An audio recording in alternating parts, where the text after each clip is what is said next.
¿Cómo está, Fernando? Bien, preocupado. Sí. Un país desquiciado, ¿no? Un nivel de caos, de anarquía, que bueno, se termina la última parte de la leyenda peronista, ¿no? ¿La Porque última parte decís? Mira, yo creo que ellos habían logrado instalar esta idea de que, bueno, sí, los muchachos, viste cómo son, chorean, pero roban, pero hacen, y no sé qué, y son los únicos que pueden manejar el país, y qué sé yo. Bueno, ahí están, me parece que están mostrando ese nivel de inoperancia que tuvieron siempre, porque recordemos que Alberto Fernández hoy lo vemos como un inútil, ¿no? Hoy preguntás Lo de hoy yo pensé que era Tarico, ¿no? La verdad que no pensé que de la euforia que tenía ayer contra la Corte, contra los jueces que los tenía al lado humillándolos, que hoy fuera capaz de hablar en ese tono como empastillado. Ese hombre no está bien, además. Ese tipo fue jefe de gabinete de Néstor Kirchner durante más de 4 años y un poco del gobierno de Cristina. Y era descripto por todos como el gran operador de la política, el tipo que manejaba todos los intereses. Así nos los vendieron en el 2019. No era solo el moderado, era el inteligente que entendía cómo era y que iba a manejar esto y le iba a manejar a Cristina de acá. Y se terminó porque se terminó un ciclo económico, sobre todo, una serie de ideas disparatadas sobre la política institucional, pero también sobre la política económica, que fundió el país, que perdió la mayor oportunidad que en toda su historia tuvo la Argentina, que fue el boom de las commodities, y que la sigue teniendo hoy. La soja está arriba de 550. ¿Y cómo puede estar la soja arriba de 550 no tenés Fernando, dólares? Puse ese tape de Mauricio porque él decía, en el 2017 me quebraron el gobierno. Y lo sigue diciendo, completamente. Entonces uno piensa, la corrida bancaria que viene después. Sí, claro, eso fue... Está directamente conectada con eso, porque el gobierno tenía que buscar cómo compatibilizar la situación económica y cuando intentó hacer una reforma que, como se vio ahora, hubiera sido favorable a los jubilados, pero que armonizaba las cuentas, le tiraron 14 toneladas de piedra, suspendieron dentro del propio Congreso. Yo me acuerdo del Congreso. Fue tremenda eso. ¿Vos te acordás? Le robaron la lapicera. Le sacaron el micrófono al presidente de la Cámara. No puede manejar la Cámara si le quitas el micrófono. Todo eso, como lo hacen los muchachos, está todo bien. Y fue ahí que empezó la corrida cambiaria, porque el que tenía dinero invertido en Argentina, con la perspectiva de que este gobierno iba a poner la economía en situación e iba a poder reelegir, dijo, mirá, si ese es el panorama en ese país, yo me la llevo. Fernando, eso fue en el 2017. ¿Qué sentís que no hicieron para llegar como tendrían que haber llegado y para ser inclusive reelectos en el 2019? ¿Qué pasó? ¿Qué autocrítica hacen como...? Autocríticas hay muchas y errores siempre se cometen.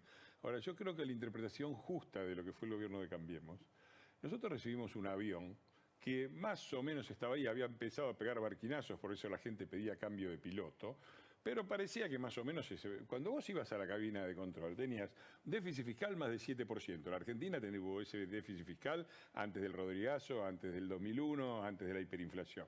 Déficit primario 5 puntos, cepos por todos lados, tarifas que cubrían el 15% más o menos de la edad, más o menos como antes del Rodrigazo. Teníamos un atraso cambiario similar al de la convertibilidad, déficit fiscal, déficit comercial, déficit energético. Es decir, vos veías el tablero del avión y se venía abajo. Nosotros agarramos en el 2015 el gobierno, y no estoy diciendo que no haya cometido errores, agarró desde el punto, para empezar fue exitoso en muchísimos terrenos, internacional, seguridad, infraestructura, transparencia. Ahora todo el mundo se está dando cuenta de eso. Bueno, claro.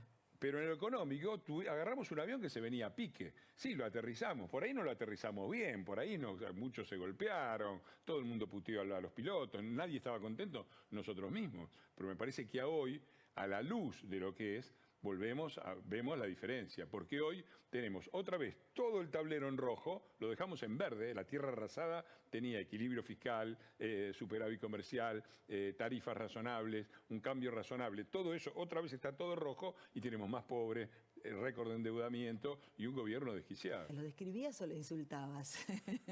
No, ¿Pero cómo fue? Porque nosotros estábamos mirando por televisión y no escuchábamos exactamente lo que vos le decías. ¿Qué era? ¿Y cómo se desencadenó todo esto, Fernando? Yo le dije sinvergüenza, delincuente, condenada, ¿En qué momento corruptos. Exacto del que él estaba hablando? Él arranca, yo me saqué cuando empezó a decir éticamente, pongamos el nivel de insulto, hablemos de insultos, vamos a hablar de insultos, salgamos del síndrome de Estocolmo, ¿no? El violador del DNU, sí, claro. Porque esto es síndrome de Estocolmo. Sí. A ver, el hecho concreto, más allá de mis opiniones, digan lo que quieran de mí, realmente nunca me ha importado, no me importó cuando en el 2008 los denuncié como asociación ilícita, no me va a importar lo que digan ahora. Lo que sí lamento es el tiempo que perdimos en el medio hasta que Cristina estuvo condenada. Ahora, fue la inauguración, probablemente uno de los actos institucionales más importantes, si no el más importante de todo el año, en donde están el Poder Ejecutivo, el presidente que inaugura las sesiones de la Cámara de Diputados y del Senado, el Poder Legislativo, en la presencia de los jueces integrantes de la Corte Suprema. El acto institucional por excelencia. Fue presidido por 2 delincuentes. El presidente violó el artículo 205 del Código Penal, que establece 3 años, creo que son, de prisión a quienes violen la normativa respectiva al tema de evitar la propagación de una pandemia. Normativa que él mismo había fijado y la violó. Y para no ir a juicio, para no tener que enfrentar esa acusación, que eran 3 años de cárcel, aceptó su culpabilidad y pagó 1.600.000 pesos que donó a un hospital. No, es un delincuente, alguien que delinque, confeso, que para no ser juzgado, paga. La vicepresidente, que fue la otra que presidió, acaba de ser condenada por actos de corrupción, por administración fraudulenta ante la justicia argentina. Ahora, vos decime, ¿en qué país del mundo la Asamblea Legislativa es inaugurada por un presidente y una vicepresidenta que son delincuentes? Decime dónde pasa eso y decime quiénes son los insultados. En Argentina. Bueno, los insultados somos nosotros somos los ofendidos. No yo, que sería lo de menos, porque tengo ya la piel dura. Los insultados son quienes nos votaron a nosotros como diputados y como senadores, y tenemos que estar ahí escuchando a estos delincuentes decir cualquier cosa. Y después de eso, además, me permito decir que a pesar de todo eso, y de que arranca, le pasa la pelota, el que arranca es el senador Mayans, que da una lección de la democracia republicana. Mayans, en pandemia no hay derechos, ¿te acordás? Bueno, ¿cómo olvidarlo? Nosotros nos las comimos, estuvimos calladitos, tranquilos, respirando profundo, pensando que ya se van. 1 hora y pico mientras el presidente decía que el país maravilloso en el que vivíamos y que la gente no podía percibirlo, desafortunadamente, por culpa tuya y del periodismo hegemónico y de la oposición, que por supuesto estamos aliados al extranjero y queremos el mal del país. Nos la bancamos durante un año. Ahora, después hubo una cosa que a mí, que fue cuando me di vuelta, que también me criticaron mucho. Sí. Digo, el presidente dice, le puse el pecho a la pandemia. Ahora, vos te das cuenta. Ahí estás, mira, así estabas vos. Vos te das cuenta, le puse el pecho a la pandemia. Es el presidente que se negó a recibir las vacunas Pfizer, que se jugó por la AstraZeneca, que no anduvo y no se pudo producir, por la Sputnik de Putin, que no estaba aprobada, nos quedamos en la segunda dosis. Yo todavía estoy esperando que me conteste, se lo pregunto de acá, señor presidente, ya que está tan honrado con que yo lo insulte. Para mí es un honor insultarlo. Le digo, ya presenté un pedido de informe hace meses. Queremos saber, los argentinos, de los 140.000 muertos en la pandemia, ¿cuántos tenían la vacunación completa y cuántos no? Porque ahí vamos a tener una dimensión de los miles de muertos de este señor presidente. Es el presidente del vacunatorio VIP, que armaron para vacunar a la oligarquía peronista con Ginés González García. Es el presidente de las peores violaciones a los derechos humanos de la historia de la democracia. Desapariciones forzadas. Es el presidente que armó la fiesta de cumpleaños de Fabiola en la residencia presidencial, con la nuestra, que pagamos todos los argentinos, que es nuestra representación, mientras los argentinos se fundían las empresas, la gente se quedaba sin trabajo y no se podía despedir, se estaba muriendo un familiar tuyo y no lo podías visitar. Se murió tu familiar, no podías ir al velorio. Y este señor, digo, ¿quiénes son los insultados? ¿Quiénes son? Yo demasiado que me di vuelta. Y después arranca con otra cosa que realmente notás mi estado de ánimo. No, pero es que... Mirá, yo creo que a muchos me han dicho el respeto a la investidura presidencial, yo creo que se la faltan quienes han permitido que este señor sea presidente de la República. Y yo creo que yo sentía exactamente lo contrario, que era una falta de respeto a quienes me habían votado que yo aceptara estar ahí y seguir poniendo la cara como si no estuviera pasando nada, como si fuera normal que pasara eso. Digo, eso es el síndrome de Estocolmo. Me dicen, ¿sabes el síndrome de Estocolmo? Sí, La claro. historia es de una señora que en un robo en un banco se termina enamorando de su secuestrador, abandona a su marido y termina siendo su Igual de pareja en la Alberto no cárcel. se estaría enamorando. Bueno, la sociedad argentina parece que sufre de esto, del síndrome de Estocolmo. Digo, ¿cómo podemos normalizar y naturalizar que estos dos señores estén ahí? ¿Cómo es que no estalla un escándalo? Porque esto tiene consecuencias, Viviana. ¿Por qué no estalla un escándalo? Vos explícamelo. ¿Por qué no estalla un escándalo? 2019. Todos te dicen, bueno, no estalla porque son gobierno ellos, porque escúchame, la CGT, Moyano, lo escuchamos Moyano diciendo, no, está todo mal, ¿viste? Es la guerra, pero Macri, está todo mal. Porque el Sindicalistas que no defienden a los trabajadores. El peronismo con un 50% ha logrado, el de peronismo es una organización psicopática que ha logrado instalarse en la Argentina y abusar de toda la familia, mientras todo el mundo mira para otro lado o dice, bueno, no es tan grave, bueno, miren, todo el mundo tiene una... Ahora, está muy claro cuál es la actitud de ellos. Y esto tiene una consecuencia directa. Digo, yo me permito recordar que en el año 2019, este señor, que según él era el moderado y que ganó porque aportó los votos moderados, él y Massa llevaron los votos moderados al frente porque iban a controlar a Cristina, íbamos a tener un nuevo menemismo y no sé cuántas idioteces más vendieron. Este señor apareció en el 2019 empujando a un tipo que estaba borracho, tirándolo al piso, un señor que pobrecito, mayor y que evidentemente había bebido, que no tenía equilibrio, y yo te invito a mirar el final lo patea en los testículos estando en el piso. ¿En qué país? Eso es el fin de cualquier carrera política. Vos imaginate que yo, no te digo Angela Merkel, a la calle Pou, no sé, a Tabaré Vázquez haciendo eso. Se acabó su carrera política. Bueno, por eso, y nos dijeron, y para empezar síndrome de Estocolmo. ¿Y por qué síndrome de Estocolmo? Porque vos decís eso, vos fíjate lo que me pasa a mí.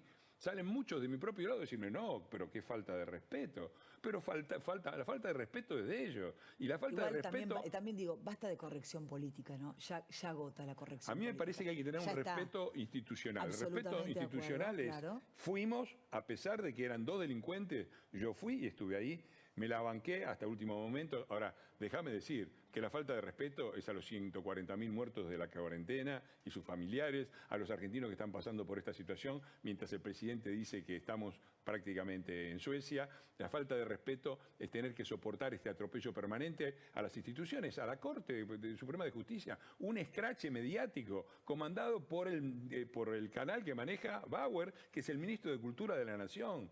Entonces, un escrache mediático a los jueces, una vergüenza, un nivel de destrucción institucional sin precedentes. ¿Y qué pretenden? Que nosotros estemos ahí aplaudiendo y haciendo como si estuviéramos en Suecia. Bueno, aparte no estábamos era un barra brava adormecido. Es que ellos son la barra brava. Ellos son la barra brava. Vos fíjate qué es la barra brava. La barra brava son los que dicen de ellos mismos, su versión, su relato es: nosotros somos los que más queremos al club. Nosotros somos los que defendemos la bandera, nosotros aguantamos los trapos, nosotros y los demás son pecho frío y no gritan y que yo. Ahora, cuando vas abajo y escarbás un poco en la barra brava, en el peronismo, que es una barra brava, lo que encontrás es que están prendidos en los pases de los jugadores, venden la falopa, arreglan con los trapitos, ¿viste? Todo eso. La mitad no son ni siquiera del mismo club, vienen de otro porque ahí hay más negocio. Esos son. En eso se han convertido los que vinieron diciendo que iban a acabar con la oligarquía y se convirtieron en la peor de las oligarquías. Igual él quiere... Bueno, el nivel de delirio y de desconexión de la realidad que tienen es muy alto, ¿no? Me parece que lo muestran todos los días. Lo que está, esto con lo de hoy diciendo, parece que ha descubierto que los rosarinos son argentinos, ¿no? Bueno, lo de Rosario también hubo una referencia, vos lo pasaron recién ahí, ¿no? Parece que el problema de Rosario es que no sé qué pasó con la designación, con no sé qué proyecto de ley, Aníbal Fernández, digo, porque a mí me dicen las cosas que le dije.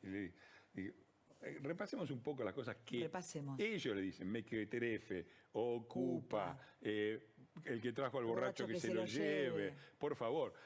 Aníbal, que es el ministro de Seguridad, porque yo veo muchas grietas. Que gobierna un peronista, dice Máximo Kirchner, ¿no? Bueno, sí, tiene que venir un gobierno peronista. El ministro de Seguridad, Aníbal Fernández, yo no veo pocas grietas tan profundas en la Argentina, como la que hay entre un gobierno que puede haber cometido errores, te puede gustar más o menos, pero que tenía de ministra de Seguridad a Patricia Bullrich. Y ellos tienen a Aníbal Fernández. Y no es lo que digo yo. Yo los invito a todos a ver los videos del 2015, donde había dos ministros que después compartieron gabinete, el gabinete de Alberto, con Aníbal Fernández. Estoy hablando de Solá y de Arroyo, exministros. ¿Drogas sí o drogas no? Drogas sí o no es la alternativa en la provincia. Las mamás no pueden dormir porque el gobernador puede ser Aníbal Fernández. No lo decía Iglesias, lo decían ellos. Porque yo pienso muy mal de ellos, pero siempre me quedo corto. Y puedo decir cosas muy duras de ellos. Pero las que se dicen entre ellos, narco, como le dice recién Delía a Duhalde, bueno, son mucho peores. Son mucho peores. Lo primero que yo le quiero decir a la gente es que esto no va a ser fácil. No va a ser fácil ganar las elecciones, vamos a necesitar mucho apoyo, vamos a necesitar no dividir el voto. Es decir, nosotros, el gobierno de Cambiemos, hay dos cosas que creo que pueden cambiar, o tres para mejor. La primera es la experiencia. Vos recordá, el 2015 Macri lo dice bien. Sí, nosotros no reelegimos, pero fuimos el primer gobierno que terminó el mandato, primer gobierno civil no peronista que termina el mandato desde 1928, Alvear, ¿sí? Entonces, el miedo que había, por ejemplo, muchos critican el tema de los planes sociales, y me parece bien criticarlo, hay que hacer otra cosa, pero también había mucho miedo de saber que tanto a De la Rúa como a Alfonsín lo habían volteado desde la provincia. Entonces, se cometieron muchos errores, en parte que se pueden corregir sobre la base de la experiencia y sobre el hecho de que sabemos que tenemos que ir mucho más fuerte, mucho más de frente y de entrada. Segunda cosa que creo que puede mejorar, yo creo que el mandato que recibió Cambiemos en el 2015, el mandato que recibió Macri, se parecía de alguna manera al mandato que recibió Alfonsín y al mandato de De la Rúa, en el sentido de que los argentinos querían un cambio en la política, no querían más la dictadura, no querían más el peronismo, Alfonsín, no querían más la corrupción menemista y qué sé yo, pero querían una continuidad, querían la convertibilidad, por ejemplo. Entonces, había una voluntad de cambio político sin voluntad de cambio económico. Me parece que el próximo gobierno va a recibir un mandato muy fuerte de cambio político y de cambio económico. Y ahí viene el tercer factor, que yo no lo sé, porque depende de la gente. ¿Qué paciencia va a tener la gente? Porque no va a ser fácil. No es que vos vas a llegar ahí y en 2 meses las cosas van a salir para arriba. Va a haber la Argentina. Los argentinos están viviendo muy mal, pero además estamos viviendo por encima de nuestras posibilidades, las dos cosas. Es como una familia que está viviendo muy mal, pero se sigue endeudando, ¿entendés? Entonces, va a haber que volver con el tema de las tarifas, va a haber que hacer muchísimas cosas que no van a ser fáciles. Y que yo tengo confianza en que la gente piense en términos no de corto plazo, sino en que esto lo tenemos que dar vuelta. Lo primero va a ser aterrizar lo mejor que podamos el avión y después repararlo y volver a salir. Y eso no va a ser de un día para otro. ¿Qué relación crees o qué vínculo crees que hay entre la foto que tuvo Macri con Messi con el ataque que conocimos hoy al supermercado de la familia de Messi? No lo sé, pero es una pregunta que debería responder Aníbal Fernández. Y bueno, además hay una cosa que es evidente, ¿no? Que con Maradona esto no pasaba. Y lo digo en primera persona, porque cuando Maradona estaba en Nápoli, yo vivía a 90 kilómetros, en Potenza, 3 años. Y todos los días aparecían las fotos del Diego con la camorra napolitana. Yo quiero esperar que en este cambio, entre uno que estaba con la camorra napolitana y uno que es amenazado por la mafia narco de Rosario, haya después de todo una esperanza. Porque me parece que esta selección tiene una serie de mensajes muy fuertes con respecto al esfuerzo, al mérito, a la necesidad de un trabajo serio. Y ojalá, yo creo que eso representa a la mayoría del país y espero que eso alguna vez se manifieste directamente en la realidad. Gracias, Fernando. Siempre es un placer escucharte porque le pones mucho huevo a la gente que hoy no se siente casi representada por ningún político que haya votado. Así que, bien. Gracias. Detesto la corrección política. Gracias, Fer. Es mi trabajo.